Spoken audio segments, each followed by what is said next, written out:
just get it because just from my experience in Iraq, there are similarities. The progress comes in, the people see the results, and they're living better. There's less likelihood they're going to harbor any of these bad guys.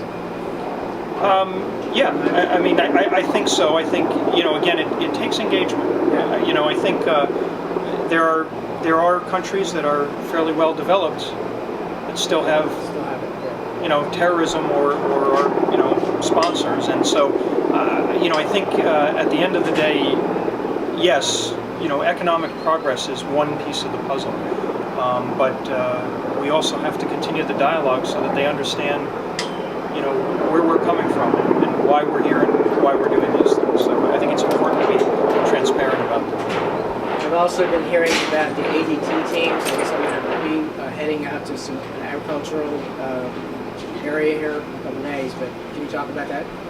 Sure. The agribusiness development teams, or ADTs, our military units. We have, in some cases, we have Department of Agricultural advisors that also look in and help and collaborate with them. But this is a largely agrarian society, so to take people that are real farmers, and then because they're uniformed military, can draw on the resources of our military to reach these farmers and help them think of ways to increase yields or increase the value stream, can really change the dynamics. And they're very positively received by the farmers, because farmers like to talk to farmers, and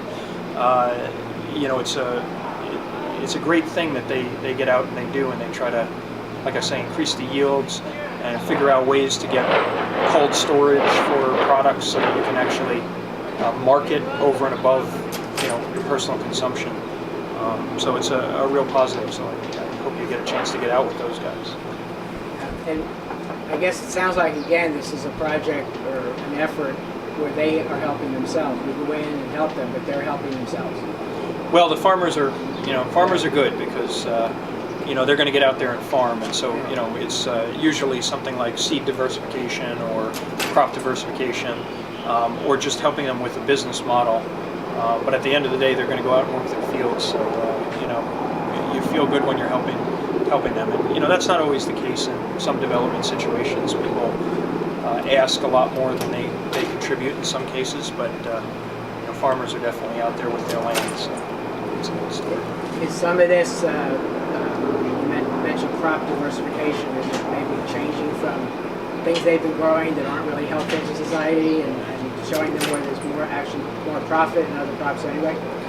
Yeah, I mean, I think certainly they did have poppy in this area. There still is some, but what you want to do is convince them that there are other ways to go, and there are some things that help. Poppy is not really an Islamic value, so then you can also do some coaxing and persuading. The government is really taking the lead on eradication. We don't do that because that's a contentious issue with the communities. We support the government's efforts, but we're not out there going directly after this stuff with our military capabilities. But what we do is we find support for farmers who want to make the right choice and get out of that business, and try to make sure that they have the tools necessary to do that, whether it's wheat seed or irrigation schemes and things like that. So we have some good positive relations with them. Are there things that more Americans can do, maybe companies, organizations, individuals, that can help in the process here? Well, I think we're doing a lot over here. I mean, we're spending quite a bit of money. Obviously, private sector is going to make the difference, and the private sector is always going to weigh the cost benefits of the security situation. But where I see it is we've put in a lot as a government, and it's just really sort of encouraging investment when security permits. I think that's the kind of thing. Obviously, we're a very giving country.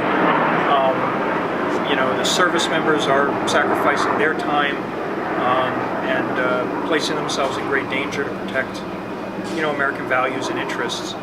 And charities are also always going to give, whether it's to orphanages, and you're always going to get a portion of people who feel that this is a country that they want to donate to. But down the line, if things continue to stabilize, then that's where you kind of look for opportunities for companies to come in and sort of do some training. They have some challenges here. Literacy is a big problem. They've got very, very competitive neighbors.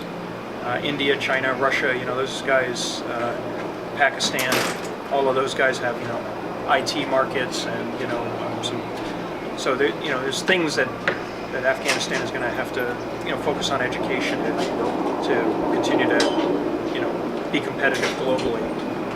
And I think over time, if things do stabilize and improve, then, our companies are always willing to come in and train and find the best and the brightest. I had the privilege of interviewing some young Afghans in Paradiso to run a radio station there. And I was impressed by their vision. I thought it would be neat if we could find a radio station or somebody in the media just to go and Yeah.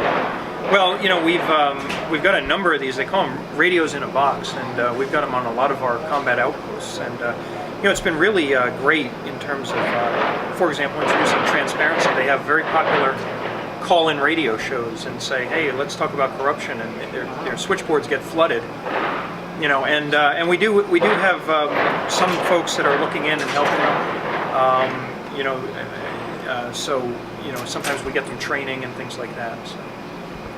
So you were here 10 months, so you've been here through the election, right? Yes. Could you talk a little bit about the election? Sure. The election was an interesting process.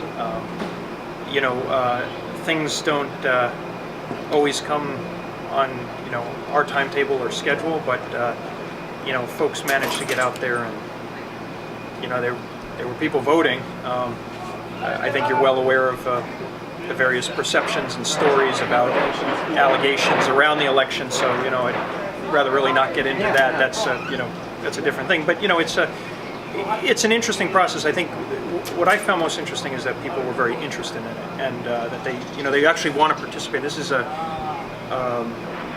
fairly democratic society, and that they host community events. We call them shuras, community meetings, and there's usually a couple elders that are clearly the senior elders, but they really decide things by consensus. So that's kind of their tradition. Well, it's fascinating to me because in some ways it's similar to Iraq when they go out and vote. I mean, we vote in America, but we don't have to worry about somebody with a suicide belt standing behind us or an RPG coming in, and yet the folks here come out and vote come out in large numbers, right? It depends on where you are. Depends on where you are. I mean, I would say that it takes some courage to come out in a conflict zone and vote, and but we see it all over the world. I mean, people really do want to exercise their voice, and they feel strongly about it, and I think that's a good thing that you see, and I've seen it in a lot of different countries in conflict. Well, I'm very impressed by what I've seen. There's definitely progress being made, and I'm happy to bring that back to American people because we're not hearing much of that in our news media. Reporting from here in Afghanistan, I am Bob Calvert, your host at TalkingWithHeroes.com.